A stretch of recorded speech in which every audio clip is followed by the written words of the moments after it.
الاعراف رکوع نمبر 18 آیت نمبر 151۔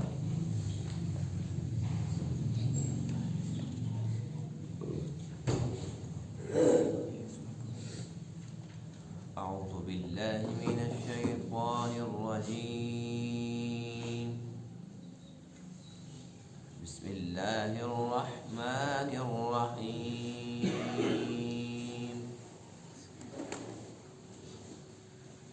ان الذین اتخذوا العجل سینالهم غضب من ربهم وذلة في الحياة الدنيا وكذلك نجزي المفترين۔ والذين عملوا السيئات ثم تابوا من بعدها وآمنوا إن ربك من بعدها لغفور رحيم۔ ولما سكت عن موسى الغضب أخذ الألواح وفي نسختها هدى ورحمة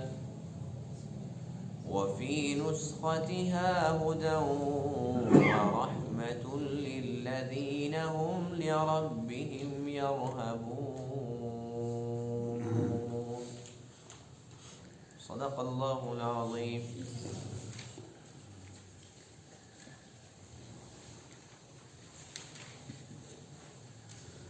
آج کے درس میں آیت کریمہ میں بنی اسرائیل کا ذکر ہے کہ جن لوگوں نے بچڑے کی پوجا کی تھی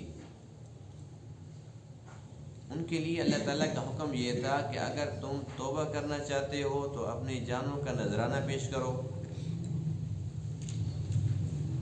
تو اس پر ان میں سے تمام لوگ اس قسم کی توبہ کرنے کے لیے تیار نہ ہوئے۔ اکثر لوگوں نے ایسی ہی توبہ کی جن کو اللہ تعالیٰ نے یہ حکم دیا فَقْتُلُوا أَنفُسَكُمْ ذَلِكُمْ خَيْرٌ لَكُمْ عِنْدَ بَارِئِكُمْ فَتَابَ عَلَيْكُمْ إِنَّهُ هُوَ التَّوَّابُ الرَّحِيمُ، کہ تم اپنی جانوں کا نذرانہ پیش کرو۔ تو جن لوگوں نے بچڑے کی پوجا نہیں کی تھی ان لوگوں نے اپنے ہاتھوں سے اپنے ان پیاروں کو جنہوں نے پوجا کی تھی ان کو قتل کیا۔ اس کے بعد پھر اللہ تعالیٰ فرماتے ہیں کہ ان کی توبہ قبول ہو گئی، دنیا کے اندر ان کو جو تکلیف آئی سو آئی، لیکن آخرت کے اندر ان پر کوئی عذاب نہیں، کوئی مواخذہ نہیں ہے۔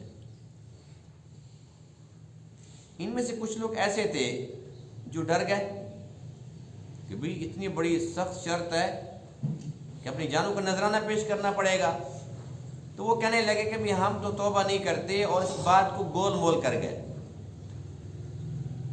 تو اللہ فرماتے ہیں کہ ان لوگوں کو ان کے رب کی طرف سے ضرور غضب ملے گا، یعنی کہ اللہ کا عذاب ان کو ملے گا۔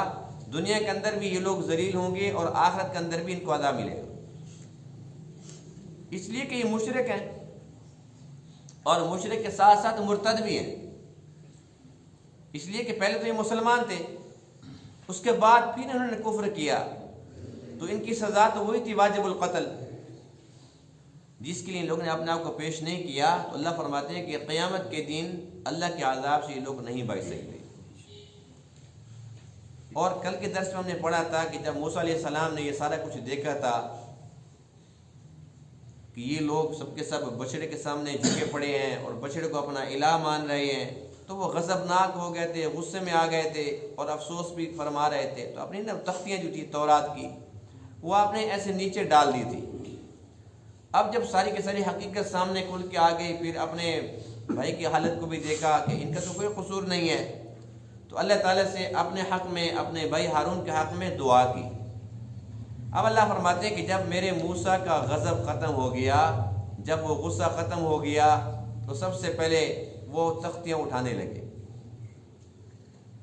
ظاہر سی بات ہے کہ 40 راتوں کے اعتکاف کے بعد وہ تختیاں ملی تھی، بڑا خوشی کا مقام تھا، لیکن بنی اسرائیل کی اس کرتوت کی وجہ سے وہ آپ کو ساری کی ساری خوشی بھی بھول گئی۔ تو اللہ فرماتے ہیں کہ وہ جو تختیاں تھیں ان کے اندر کیا تھا؟ ہدایت اور رحمت کی باتیں تھیں۔ جو اللہ سے ڈرنے والے ہیں ان کے لیے اس کے اندر بہت پیاری پیاری باتیں تھیں، یعنی کہ تورات کے اللہ تعالیٰ تعریف فرما رہے ہیں۔ ظاہر سی بات ہے کہ اللہ تعالیٰ کا کلام تھا۔ تو جو لوگ بنی اسرائیل کے جنہوں نے وہ توبہ کی کہ اپنی جانوں کا نذرانہ پیش کر دیا، وہ اچھے رہ گئے نا۔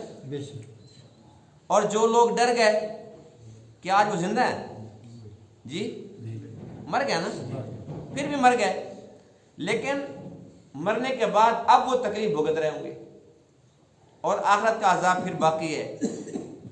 تو بات یہی ہے کہ ایک انسان اگر اس دنیا کی زندگی سے پیار چھوڑ دے اور آخرت سے پیار شروع کر دے تو اللہ تعالیٰ کا ہر حکم ماننا اس کے لیے آسان ہو جاتا ہے۔ بے شک اس حکم کے اندر اس کو جان کا نذرانہ بھی پیش کرنا پڑ جائے وہ پھر بھی آسان ہوتا ہے۔ جس کی نظر دنیا پر ہو وہ کہتا ہے جی بس میں نے مرنا ہی نہیں، تو اس بندے کے لیے تو پھر نماز بھی مشکل ہے کہ جی میں رضائی کیسے چھوڑوں، بستر سے نکلنا بڑا مشکل ہے، پانی ٹھنڈا ہوتا ہے، سردیوں میں یہ بہانے ہیں کہ پانی ٹھنڈا ہے، گرمیوں میں یہ بہانے کہ پانی گرم ہے، پڑھنی جو نہیں ہے۔ بات یہ ہے کہ جس کے دل میں اللہ کی محبت آ جائے اور اس کو آخرت سے پیار ہو جائے اور آخرت کی دائمی نعمتوں سے پیار ہو جاتا ہے، اس کے لیے اللہ تعالیٰ کا ہر حکم ماننا آسان ہو جاتا ہے۔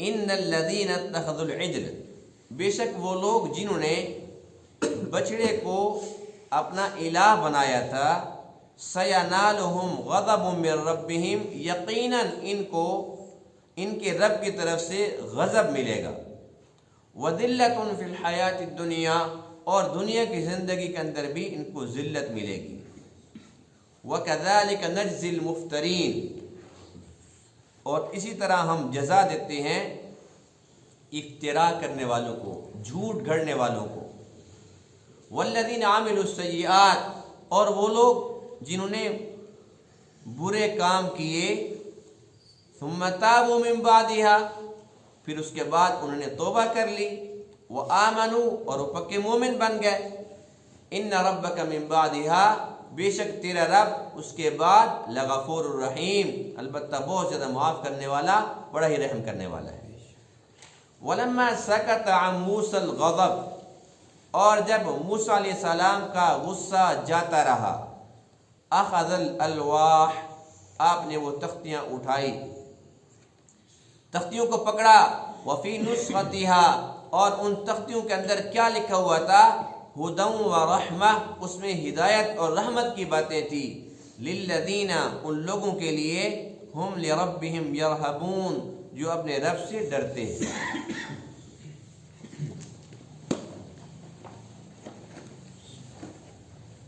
بنی اسرائیل کے جن لوگوں نے بچڑے کی پوجا کی، کھلم کھلا شرک کیا، وہ کافر ہو گئے۔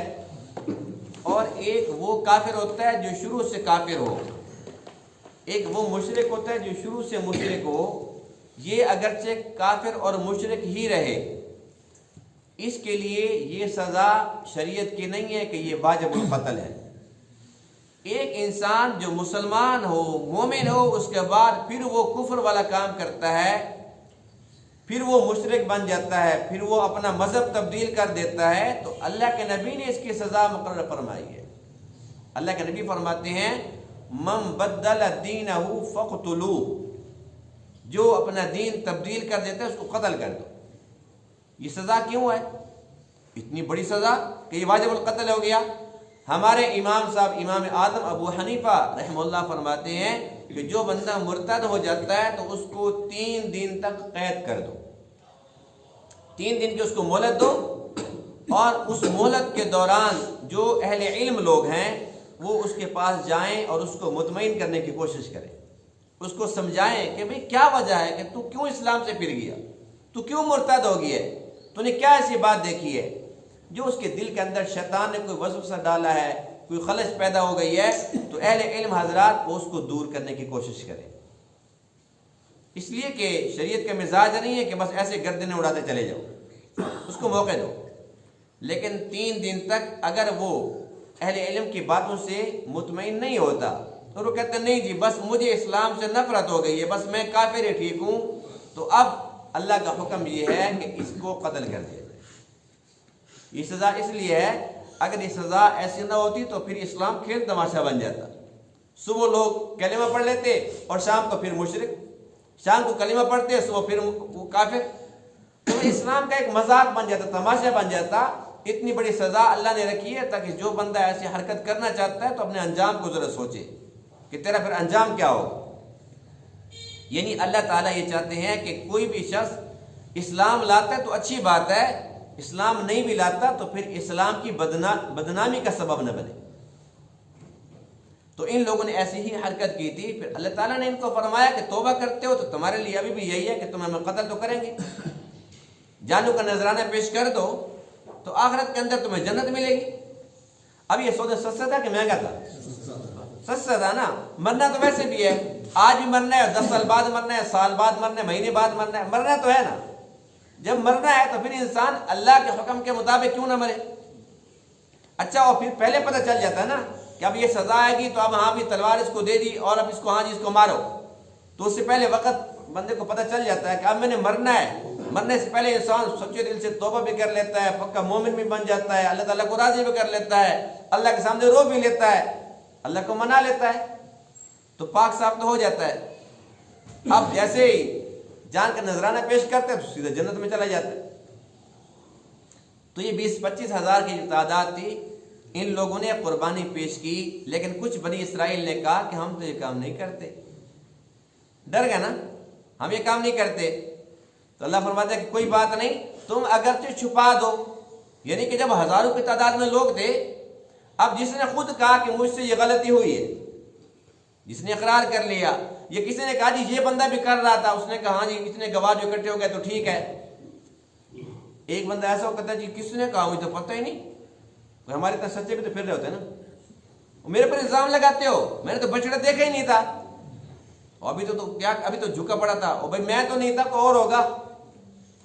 یعنی کہ وہ ڈر گیا کہ بھائی یہ سزا بڑی سخت ہے، یوں اس نے چکر بازی کر کے اپنے آپ کو بچا لیا۔ اللہ فرماتے ہیں کہ مجھے تو پتہ ہے عذاب تو میں نے دینا ہے، عذاب ثواب تو میرے ہاتھ میں ہے، اگر تو لوگوں کو چکر دے رہا ہے تو مجھے تو چکر نہیں دے سکتا۔ ایسے لوگوں کے بارے میں اللہ کیا فرماتے ہیں کہ سَيَنَالُهُمْ غَضَبٌ مِّن رَّبِّهِمْ وَذِلَّةٌ فِي الْحَيَاةِ الدُّنْيَا، دنیا کے اندر بھی یہ لوگ ذلیل ہوں گے، اللہ ان کو ذلیل کرے گا، اور آخرت کے اندر بھی اللہ کا غضب ان کو ملے گا، اللہ تعالیٰ کا عذاب ان کو ملے گا۔ تو یہ کتنی بڑی وعید ہے اور کتنی بڑی بد نصیبی کی بات ہے۔ ہم جب اسلام کی تاریخ پڑھتے ہیں اور ہم صحابہ کرام کی سیرت کا مطالعہ کرتے ہیں تو ہمارا ایمان تازہ ہو جاتا ہے کہ ایک دیکھو اللہ فرما رہے ہیں نا کہ بنی اسرائیل میں کچھ لوگ ایسے تھے کہ جو چھپ گئے، بھاگ گئے، لیکن جو صحابہ کرام کی باری آتی ہے تو ہم یہ پڑھتے ہیں ان کے بارے میں کہ ایک صحابی آتے ہیں اور آ کر عرض کرتے ہیں کہ یا رسول اللہ صلی اللہ علیہ وسلم مجھ سے فلاں غلطی ہو گئی، مجھے پاک کرو۔ کوئی گواہ تو نہیں تھے، کسی نے شکایت تو نہیں کی تھی، خود آ گئے۔ اللہ کا ڈر اتنا زیادہ ہے اور آخرت کو ماننے والے لوگ تھے، وہ یقین کامل تھا۔ اللہ کے نبی مجھے پاک کرو، مجھ سے غلطی ہو گئی، آپ نے رخ مبارک پھیر لیا، پھر ادھر سے آ گیا اللہ کے رسول مجھ سے غلطی ہو گئی ہے، آپ نے پھر رخ انور پھیر لیا، یہاں تک کہ جب 3 بار اس نے کہا، اس کا مطلب یہ ہوا کہ 3 بار اقرار کر لیا، تو اب اللہ کے نبی کو حد جاری کرنی پڑ گئی۔ اب جب اس صحابی کے اوپر جب حد جاری ہو رہی تھی تو ایک شخص نے نا وہ جو پتھر مار رہے تھے، ایک نے ہڈی اٹھا کے مارا، سر کے اوپر لگی ہے، خون کے فوارے پھوٹ پڑے۔ اب اس کی اف نکل گئی، ہائے، انسان کو جب تکلیف ہوتی ہے تو پھر آواز تو نکلتی ہے نا۔ تو ایک صحابی نے کہا اچھا اب تو ہے کرتا ہے، پہلے یہ کام کیا کیوں تھا؟ اللہ کے نبی کیا فرماتے ہیں کہ تمہیں پتہ بھی ہے کہ اس کی توبہ اللہ کو کتنی پسند ہے۔ فرمایا کہ اس کی توبہ کو اگر تمام مدینہ والوں پہ تقسیم کر دو تو سب کو کافی ہو جائے، اللہ کو اس کی توبہ اتنی پسند ہے۔ یہ تو خود آیا ہے، کسی نے اس کو پکڑے تو نہیں ہے، کوئی اس کی شکایت تو نہیں لے کے آیا، خود آیا کہ مجھے پاک کرو، اللہ نے اس کو پاک کر دیے۔ اور ایسے جو اکا دکا واقعات بھی ہوئے تو وہ امت کو درس دینا تھا نا کہ اللہ کے نبی کے دور میں حد نافذ تھی تو کیا کسی پہ عمل بھی ہوا؟ امت کو بتانا تھا کہ ہاں عمل ہوا اور ایسے ایسے ہوا، اس طریقے سے سزا دی گئی، اس طریقے سے فیصلے ہوتے تھے۔ اللہ تعالیٰ نے امت کو دکھانا تھا، اس لیے اکا دکا ایسے واقعات پیش آئے۔ تو اس لیے صحابہ کرام وہ کتنی شان والے ہیں جن کو اللہ فرماتے ہیں اولئک حزب اللہ، یہ میری جماعت ہے۔ الا ان حزب اللہ هم المفلحون، سن لو میری جماعت بھی ہے اور میری کامیاب جماعت ہے۔ جن کو اللہ فرماتے ہیں اولئک هم الراشدون، یہ سراپا رشد و ہدایت۔ جن کو اللہ فرماتے ہیں اولئک هم المؤمنون حقا، یہ پکے ایمان والے ہیں۔ اور سب سے بڑی بات تو یہ کہ اللہ فرماتے ہیں رضی اللہ عنہم ورضوا عنہ، میں سب سے راضی، یہ سب مجھ سے راضی۔ یہ شان ہے صحابہ کرام۔ بہرحال بات چل رہی تھی بنی اسرائیل کی، ان میں سے یہ دو قسم کے لوگ تھے۔ اللہ تعالیٰ نے ایک ضابطہ ارشاد فرما دیا کہ جو بھی کوئی شخص اگر برائی کر لیتا ہے، اس سے کوئی گناہ سرزد ہو جاتا ہے، ثم تابوا من بعدها وآمنوا، پھر اس کے بعد وہ تائب ہو جاتا ہے، توبہ کر لیتا ہے اور وہ مومن بن جاتا ہے۔ ایک آدمی ہے وہ اصلحوا، اپنی اصلاح کر لیتا ہے، اپنے آپ کو بدل لیتا ہے، تو اللہ فرماتے ہیں کہ ان ربک من بعدها لغفور الرحیم، تو اللہ تعالیٰ ایسے بندے کے لیے غفور الرحیم۔ یہ اللہ تعالیٰ کا بڑا احسان ہے جس نے توبہ کے دروازے ہمارے لیے کھول دیے۔ اللہ کا کتنا بڑا احسان ہے، ہم کس منہ سے اللہ تعالیٰ کا شکر ادا کریں۔ اس نے توبہ کے دروازے کھول دیے اور تب تک کھلے ہوئے ہیں جب تک کہ موت کے فرشتے نظر نہ آ جائیں، جب تک سکرات نہ شروع ہو تب تک دروازے کھلے ہوئے۔ حدیث پاک میں ہے التائب من الذنب کمن لا ذنب له، کہ گناہ سے توبہ کرنے والا ایسا ہے کہ جیسے اس نے کیا ہی نہیں۔ ایک حدیث پاک میں ہے، اللہ کی رحمت دیکھو کہ ایک انسان جب گناہ کرتا ہے نا تو آپ کو پتہ نا کہ جو فرشتے ہیں وہ لکھ دیتے ہیں، یہ فرشتہ بیٹھا ہوا ہے گناہ لکھنے والا۔ اچھا اس فرشتے نے گناہ لکھ دیا، اب اس کے بعد حدیث پاک میں کہ جس جگہ پر اس نے کیا وہ جگہ بھی اس کے حق میں، اس کے خلاف وہ بھی گواہ بن گئی ہے۔ اب یہ ہوتا ہے کہ پھر قیامت کے دن اللہ کا قرآن کہتا ہے کہ انسان کی زبان اللہ بند کر دے گا۔ سورہ یاسین میں ہے نا الیوم نختم علی افواہہم، کہ آج کے دن ہم ان کے منہ پر مہر لگا دیں گے، وَتُكَلِّمُنَا أَيْدِيهِمْ، ان کے ہاتھ کلام کریں گے، وَتَشْهَدُ أَرْجُلُهُمْ، ان کے پاؤں کلام کریں گے، وہ گواہ بن جائیں گے ان کے خلاف۔ یہاں تک کہ انسان کی کھال، انسان کے اعضاء اس کے خلاف گواہ بن جائیں گے، اور قیامت کے دن یہ کہے گا وَقَالُوا لِجُلُودِهِمْ لِمَ شَهِدتُّمْ عَلَيْنَا، یہ اپنے اعضاء کو کہے گا، اپنی کھال کو، کہ تم ہمارے خلاف ہو گئے، میرے ہاتھ ہو کے میرے خلاف، میرے پاؤں ہو کے تم میرے خلاف بول رہے ہو، کیا ہوا تمہیں؟ قالوا انطقنا اللہ الذی انطق کل شیء، وہ جواب دیں گے کہ آج ہمیں اس اللہ نے بولنے کی طاقت دی جس نے ہر ایک چیز کو بولنے کی طاقت دی۔ ہم تیرے ساتھ تھے، نہیں بولتے تھے، صرف زبان کو حکم تھا بولنے کا، زبان بولتی تھی، آج اللہ نے زبان کو پابند کر دیا کہ تیری چھٹی ہے، تو نے بہت بول لیا۔ آج ہمیں حکم دیا بولنے کا، پہلے حکم تھا خاموش رہو، ہم خاموش رہے، کبھی نہیں بولے تھے، آج حکم ہے بولنے کا تو ہم بولیں گے۔ حدیث پاک میں اللہ کی رحمت ہے، رحمت کے بارے میں فرمایا کہ جب ایک انسان گناہ کرتا ہے تو کتنے اس کے خلاف گواہ ہو جاتے ہیں، فرشتے نے لکھ دیا، وہ جگہ اس کے خلاف گواہ ہو گئی، پھر اس کے اپنے اعضاء اس کے خلاف گواہ ہو گئے۔ فرمایا کہ جب ایک انسان سچے دل سے توبہ کرتا ہے، اللہ تعالیٰ قیامت کے دن اس کے جو خلاف جتنے گواہ ہیں ان سب کو وہ کام بھلا دے گا، یعنی کہ وہ جگہ اس کے خلاف تب گواہی دے، اس کو یاد ہو، اللہ کی رحمت، اللہ اس کو بلا دیتے، اس کے اعضاء کو اللہ تعالیٰ بلا دیتے۔ اللہ کی رحمت ہے کہ نہیں ہے؟ اس لیے انسان کو چاہیے کہ وہ توبہ کرے اور سچے دل سے توبہ کرے، یہ نہیں کہ بس توبہ توبہ کانوں کو ہاتھ لگاتے ہیں، توبہ توبہ کام پھر وہی کرتے ہیں۔ توبہ کے اندر پہلی شرط یہ ہوتی ہے کہ انسان کے اندر ندامت ہو، شرمندگی ہو کہ میں نے بڑا غلط کام کیا، اور دوسرا کام جو سب سے بڑا کام جو لازمی ہے کہ آئندہ کے لیے عزم کرے کہ اب نہیں کروں گا۔ ایک پہلے کیا اس پر شرمندگی اور آئندہ نہ کرنے کا عزم، یہ دو کام جب ہوں تو اب توبہ ہے۔ جو کر رہا ہے وہ کر رہا ہے، اس کو چھوڑتا نہیں ہے، اور توبہ توبہ بھی کرتا رہتا ہے، کانوں کو ہاتھ لگاتا ہے، کوئی فائدہ نہیں ہے۔ توبہ تب توبہ ہوتی ہے جب ایک انسان عزم کرتا ہے کہ اب تک جو ہوئے سو ہوئے، لیکن آج کے بعد پھر گناہ نہیں کروں گا۔ ایسے بندے کی توبہ اللہ فرماتے ہیں کہ میں قبول کرنے کے لیے تیار ہوں۔ اور اللہ تعالیٰ ایک بندے کی توبہ پر کتنا خوش ہوتا ہے۔ حدیث پاک میں ہے کہ جب کوئی انسان گناہ کرتا ہے تو فرشتے کہتے ہیں کہ اے اللہ ہم اس کو قتل کر دیں، اس نے کیوں تجھے ناراض کیا، تیری نافرمانی کیوں کی ہے، ہم اس کو قتل کر دیں؟ تو اللہ فرماتے ہیں کہ اگر تمہارا بندہ ہے تو کر دو۔ فرشتے کہتے ہیں کہ اے باری تعالیٰ ہمارا تو نہیں ہے، بندہ تو تیرا ہے۔ اللہ فرماتے ہیں کہ پھر میں جانوں میرا بندہ جانے۔ ایک حدیث پاک میں ہے اللہ فرماتے ہیں کہ ہو سکتا ہے کہ میرا بندہ میرے ساتھ سلوک کر لے۔ اللہ اکبر۔ انسان کی اوقات کیا ہے، اس کی ویلیو کیا اللہ کے سامنے۔ اچھا یہ بھی نہیں کہ اللہ فرمایا کہ میں سلوک کر لوں، نہیں، ہو سکتا ہے کہ بندہ میرے ساتھ سلوک کر لے۔ حالانکہ سلوک تو برابری کی بنیاد پہ ہوتی ہے، لڑائی جھگڑا سلوک برابری کی بنیاد پہ۔ کہاں خالق، کہاں مخلوق، کہاں اللہ، کہاں بندہ۔ اللہ کو کتنا پیار ہے بندے سے۔ اس لیے انسان کو چاہیے کہ وہ اگر اس سے کوئی گناہ ہو جائے تو وہ دیر نہ کرے، فوراً توبہ کرے، فوراً توبہ کرے۔ گناہ کتنے کرتے ہیں ہم شمار نہیں کر سکتے، اور توبہ گن گن کے کرتے ہیں۔ وہ جی فلاں شب کو کی تھی، شب قدر میں کی تھی، اور فلاں رات میں کی تھی، فلاں دن کی تھی، فلاں مہینے میں کی تھی۔ توبہ بھی ہر روز کرنی چاہیے۔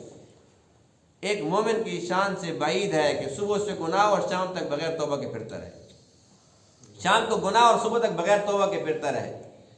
اگر انسان سے گناہ ہوتے ہیں تو توبہ بھی صبح شام کرے، یعنی جب بھی اللہ کا بلاوا ہے تو یہ توبہ کے ساتھ۔ اللہ تعالیٰ کتنے خوش ہوتے ہیں اس بندے سے جو کثرت کے ساتھ توبہ کرتا ہو، استغفار کرتا ہو۔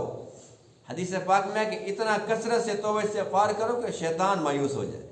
شیطان کہے کہ مجھے کیا فائدہ ملا، اتنا ورغلایا، اتنے وسوسے ڈالے، گناہ کرایا، اور لیکن گناہ ایک کیا توبہ 10 بار کر رہا تھا، 10 بار اللہ کے سامنے رو رہا تھا۔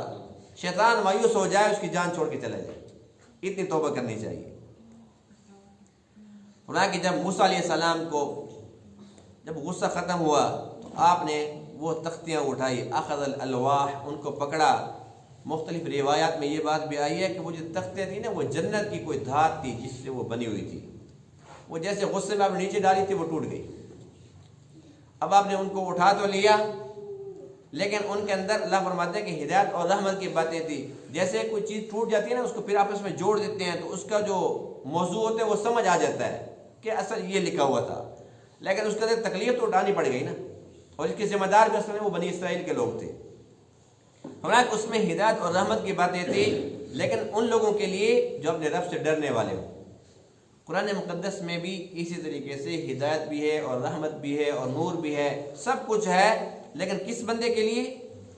جو اللہ سے ڈرنے والا ہو، جس کے اندر خوف خدا ہو، اس کے لیے تو قرآن میں سب کچھ ہے۔ جس کے اندر خوف خدا نہیں ہے، جیسے آج کل ہم دیکھتے ہیں لوگ قرآن کے ساتھ کیا سلوک کرتے ہیں۔ قرآن کا جو اصل مقصد تھا وہ یہ تھا کہ اللہ کی مخلوق قرآن کو پڑھے، اس کو سمجھے کہ اللہ تعالیٰ میں کہنا کیا چاہ رہے ہیں، پھر اس کے مطابق زندگی بسر کرے۔ لیکن ہم نے اس مقصد کو چھوڑ دیا، اور آج کل مقصد صرف یہ رہ گیا ہے کہ بھائی میں نے تیرے پیسے کوئی نہیں دینے، تو اگر کہتے دینے میں قرآن پہ رکھتا ہوں اٹھا لے۔ یہ بات عام ہے کہ نہیں آج کل؟ میں قرآن پہ رکھتا ہوں، کہ قرآن کا کیا تعلق ہے، تمہارا آپس کا لین دین ہے، میں قرآن پہ رکھتا ہوں تو اٹھاتا ہے۔ اب قرآن اسی مقصد کے لیے آیا تھا۔ اچھا کسی بندے کو کہتے ہیں قرآن سر پر رکھ، کہتے 10 لے آ، اس میں خوف خدا ہے؟ جس میں خدا کا خوف ہوتا ہے وہ کہتا ہے کہ نہ بھائی قرآن کا نام نہ لے۔ قرآن تو اس کام کے لیے نہیں ہے کہ ہم دنیا کے اندر جھوٹ چھپانے کے لیے ہم قرآن سر پر رکھ دیں، ہرگز نہیں، میں یہ کام نہیں کروں۔ لیکن ہم مسلمان ایسے بد نصیب ہیں کہ ہم نے قرآن کو نا ایک کھیل تماشا سمجھ رکھا ہے، اور اپنی منمانی کے لیے قرآن سے محبت کیا ہے، بس قرآن کو ہاتھ لگا کے قرآن کو نہیں چومیں گے، اپنے ہاتھ کو بس قرآن کو چوم لیا۔ اور کچھ لوگ تو کہتے ہیں جی قرآن کو ہاتھ لگانے کی کیا ضرورت ہے، الماری پہ آئیں گے نا، الماری کو ہاتھ لگا کے ہاتھ کو چوم کے جا رہے ہیں، یہ محبت ہے؟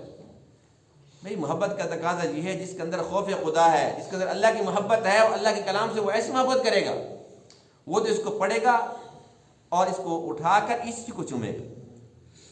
صحابہ کرام اس کو چومتے تھے، چومنا بھی ثابت ہے، گناہ کی بات نہیں ہے۔ یہ قرآن ایسی کتاب ہے کہ اس کو دیکھنا بھی ثواب مستقل، اور اس کے بعد پڑھنا بھی ثواب، سننا بھی ثواب، اور اس کو ہاتھ لگانا بھی ثواب۔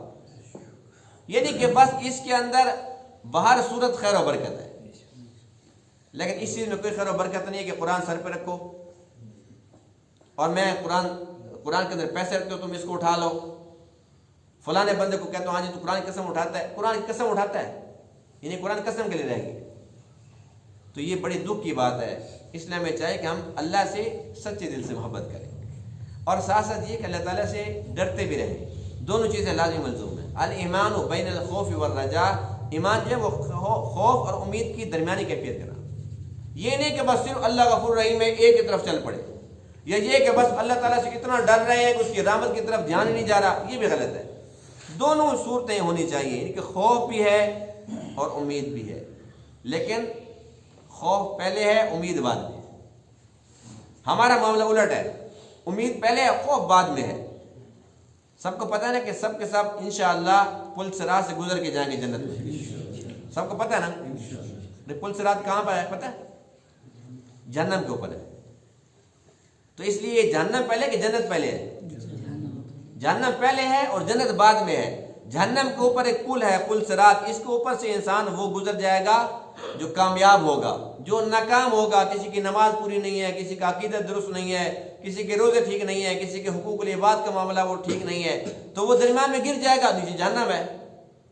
جو اس کو پار کر جائے گا تو پھر جنت میں جائے گا نا۔ تو جہنم پہلے ہے، ادھر ہم دیکھتے نہیں ہیں، وہ سیدھے آگے دیکھے جا رہے ہیں، اور نیچے تو دیکھو۔ اس لیے خوف پہلے ہے، امید بعد میں ہے۔ جس انسان کے اندر دونوں چیزیں ہیں، خوف بھی ہے امید بھی ہے، یہ اصل مومن ہے۔ اور جس کے اندر ایک چیز ہے وہ کامل ایمان نہیں رکھتا۔ تو اللہ تعالیٰ سے محبت بھی کرنی ہے، اللہ تعالیٰ سے ڈرنا بھی ہے، جنت کی امید اور جہنم کا خوف، دونوں چیزیں جب ساتھ ہوگی تو انشاءاللہ اللہ تعالیٰ جنت بھی دے گا اور جہنم سے بچائے گا۔ اللہ تعالیٰ بات کو سمجھنے عمل کرنے کی توفیق عطا فرمائے۔ وآخر دعوانا الحمدللہ رب العالمین۔